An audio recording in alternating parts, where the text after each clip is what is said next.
సరే అయితే పీఆర్పీలో మీరు పవన్ కళ్యాణ్ కలిసి పనిచేశారు. తర్వాత పవన్ కళ్యాణ్ ఎందుకు పర్టిక్యులర్‌గా మిమ్మల్ని టార్గెట్ చేసి అల్లం వెల్లుల్లి అంటాం గాని, మీ మీద తీవ్ర తీవ్ర ఆరోపణలు చేశారు. ఎందుకు మిమ్మల్ని టార్గెట్ చేశారు పవన్ కళ్యాణ్ పర్టిక్యులర్‌గా? వాస్తవం చెప్పాలంటే ప్రజారాజ్యం పార్టీలో ఉన్నప్పుడు ఎప్పుడు కూడా నాకు పవన్ కళ్యాణ్ అనే వ్యక్తి తెలీదు నాకు. అసలు పరిచయం లేదా? పరిచయం లేదు నాకు. పేరేం లేదా? విన్నా. విన్నా. లేదు చేసి ఆయన తెలీదని కాదు. రాజకీయంగా నేను ప్రజారాజ్యం పార్టీలో బీఫామ్ తీసుకున్న కానించి గెలిచేంత వరకు కూడా నేను పవన్ కళ్యాణ్ ఎప్పుడు కూడా కలలేదు నేను. కాకపోతే నేను ఒక రోజు అడిగాను ఆయన్ని, చిరంజీవి గారిని. ఎందుకంటే క్యాన్వాసింగ్ ఆయన నా నియోజకవర్గంలో ఒక అరగంట సేపే వచ్చారు. అప్పుడు కూడా చీకటి పడిపోయి మైక్ కూడా ప్రచారం స్పీడ్గా మాట్లాడాల్సి వచ్చింది. చిరంజీవి గారా? చిరంజీవి గారు. ఓకే. ఆ రోజు అడిగాను, నేను కొత్తగా పోటీ చేస్తున్నాను, మీరేమో నాకు టైం ఎక్కువ లేదు. ఆ రోజంతా కూడా సెంట్రల్ కాన్స్టిట్యూన్సీలో ఎక్కువ తిరిగారు ఆయన. ఓకే. సెంట్రల్లో మేజర్ టైం అక్కడ తిరిగాడు ఆయన. ఓకే. వెస్ట్ కాన్స్టిట్యూన్సీలో ఒక అరగంట సేపు ఎంత తిరిగాడు ఆయన. సార్ నాకు ఇంకో ప్రచారం కావాలంటే నేను ఆఖరి రోజు పవన్ కళ్యాణ్ పంపిస్తానని చెప్పాడు ఆయన. పంపిస్తాను, మీకు ప్రచారంగా వస్తానని చెప్పన్నాడు. ఆఖరి రోజు వచ్చాడు ఆయన. వచ్చి మన అప్పుడు ఫార్చ్యూన్ మల్లి హోటల్ ఉంది కదా, ఆ హోటల్లో పండుకున్నాడు తప్ప మాకు కూడా కలవలేదు ఆయన. జ్వరం వచ్చిందని చెప్పిన ఆఖరి రోజు ఎవరైనా ఒక నాయకుడు ప్రచారానికి వచ్చి నిద్రపోయే పరిస్థితి ఉంటుందా? మీరు కావాలి రికార్డ్స్ వెరిఫై చేసుకోండి. నేను ఆ రోజు ప్రచారం దాదాపు 11 వరకు ఆపుకున్నా, ఆయన వస్తాడేమో అని. ఆయన రూమ్లో పండుకున్నాడు ఆయన. ఒంట్లో బాగాలేదని చెప్పని తర్వాత మెసేజ్ పెట్టారు. నా ప్రచారం మేము చేసుకున్నాము. అంతే తప్ప ప్రజారాజ్యం పార్టీలో ఏ రోజు నాకు పవన్ కళ్యాణ్ అనే వ్యక్తి కలవలేదు. గెలిచిన తర్వాత ఆయన చిరంజీవి గారిని వదిలేసి వెళ్ళిపోయాడు ఆయన. చిరంజీవి గారితో ఆఖరి వరకు ఉన్నది మేము ఉన్నాం. చిరంజీవి గారిని పదవిలో గెలవలేదని చెప్పని, ఆయన ముఖ్యమంత్రి కాలేదని చెప్పని మొట్ట వదిలేసిన వ్యక్తి పవన్ కళ్యాణ్. చిరంజీవి గారి అధికారం రాలేదని చెప్పని ఆయన్ని వదిలేసిన వ్యక్తి పవన్ కళ్యాణ్. ఎందుకంటే మీరు సినిమా ప్రోగ్రామ్స్ కూడా చూడండి, ఎన్నిసార్లు ఫ్యాన్స్ వచ్చి పవర్ స్టార్ అంటే నాగబాబు దాన్ని క్లారిటీ ఇచ్చాడు. పిలుస్తున్నా ఆయన రావట్లేదు, ఏం చేయమంటారు? మీరు వెళ్ళి అడగండి రమ్మని చెప్పని. ఏ ప్రోగ్రాంకి రావట్లేదు అతను, మీరు వెళ్ళి అడగండి అని చెప్పని నాగబాబు అనేక మీటింగ్స్ చెప్పడం జరిగింది. మరి ఆ రోజు చిరంజీవిని వదిలేసిన వ్యక్తిని ఎవరండి అప్పుడు? అంటే ఆయన గెలవలేదని వెళ్ళిపోయాడా? కాంగ్రెస్ పార్టీలో కలవటం ఇష్టం లేక వెళ్ళిపోయాడా? అసలు గెలిచిన తర్వాత ఎప్పుడున్నాడంటనా? ఈ 18 కాంగ్రెస్ పార్టీలో ఎప్పుడు వెళ్ళింది?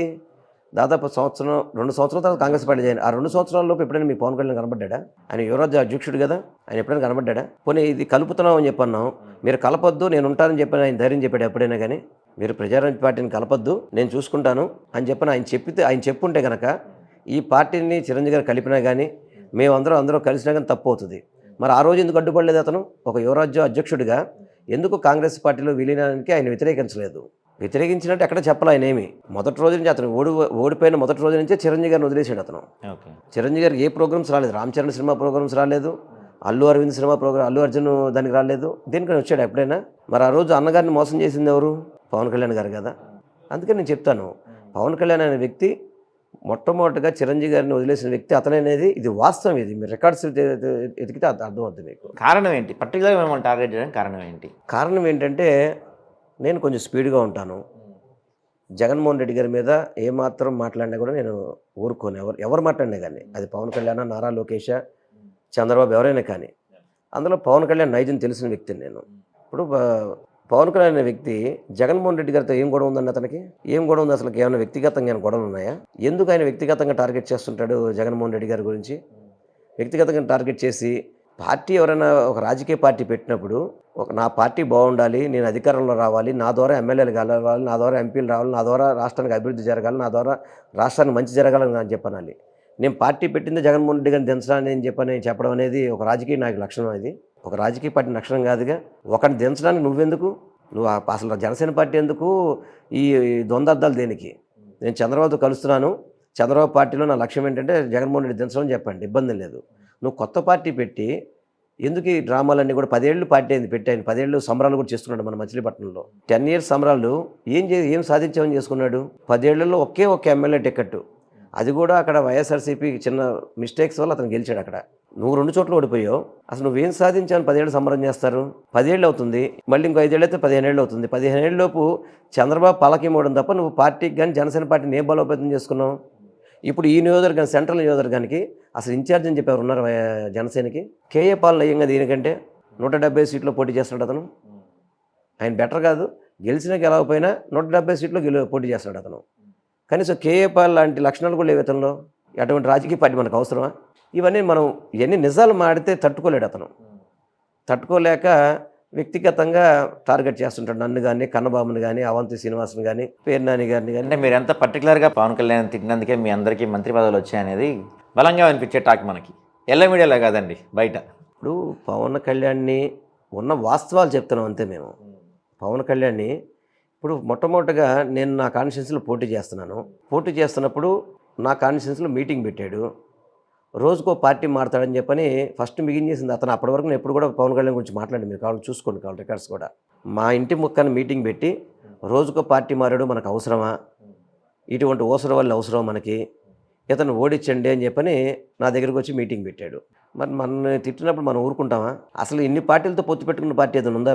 జనసేన పార్టీ టీడీపీతో పొత్తు పెట్టుకుంది, కమ్యూనిస్ట్ పార్టీతో పెట్టుకుంది, బీజేపీతో పెట్టుకుంది, బీఎస్పీతో పొత్తు పెట్టుకుంది. ఈ ఆంధ్ర రాష్ట్రంలోకి పొత్తు పెట్టుకున్న పార్టీ ఏముంది? మా పార్టీ.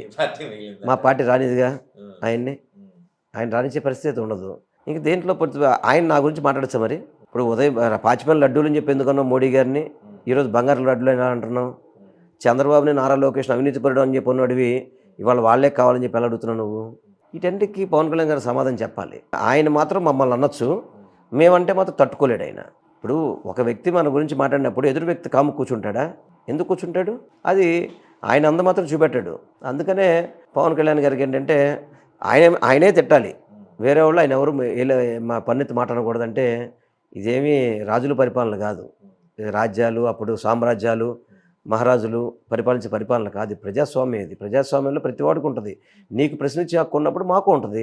అవన్నీ కూడా ఆయన ప్రాక్టికల్గా అర్థం చేసుకోకుంటే కనుక అతను బాగుపడతాడు. సార్, ఇందాక మీరు మాట్లాడతా మిమ్మల్ని సెంట్రల్కి మారుస్తున్నట్టు అధిష్టానం కన్నా ముందే మీకు మల్లాది విష్ణు ఫోన్ చేశారో చెప్పారని, అంటే మీకు తెలియదు సెంట్రల్కి మిమ్మల్ని మారుస్తున్నట్టు. అలాగే మిమ్మల్ని మంత్రి పదవి నుంచి తప్పించారు, మీకు తెలియకుండా మంత్రి పదవి నుంచి తప్పించారు, మీకు తెలియకుండా నియోజకవర్గం మార్చారు. అయినా మీకు జగన్మోహన్ రెడ్డి మీద కోపం లేదా? నాకు క్యాబినెట్ ఇది మాత్రం ముఖ్యమంత్రి గారి ముందు చెప్పారు. నాకు చెప్పారా? ముఖ్యమంత్రి గారు చెప్పారు. అడిగారా మీరు ఎందుకని? ఎందుకంటే ఆయన చెప్పాడు. ఇప్పుడు ఒకటి ఆయన మొట్టమొదటి 2.5 సంవత్సరాలు అని చెప్పని అందరూ చెప్పాడు. అది దాని ప్రకారం చెప్పినప్పుడు అది స్వాగతించాలి తప్ప అది నువ్వు ఎందుకు మార్చావని చెప్పని మనం అడగడం అనేది వాస్తవం కరెక్ట్. అది అందుకని దాంట్లో తప్పలేదు. దీంట్లో నా మీద నమ్మకంతో ఆయన సీను ఎక్కడైనా గెలవగలుగుతాడు నమ్మకం, అంత పెద్ద నమ్మకం పెట్టుకున్నాడని చెప్పి నేను ఆ విధంగా ఆలోచించుకున్నాను. ఇప్పుడు నేను ఆయన మాట వింటాను నమ్మకం ఉంది. అందుకనే నాకు ఆయన చెప్పాడని చెప్పే ఉద్దేశంతో నేను నా మీద అంత నమ్మకం పెట్టినప్పుడు ఆ నమ్మకాన్ని నెరవేర్చాలి తప్ప దాన్ని ప్రశ్నించే భావన అయితే నాది కాదు. అది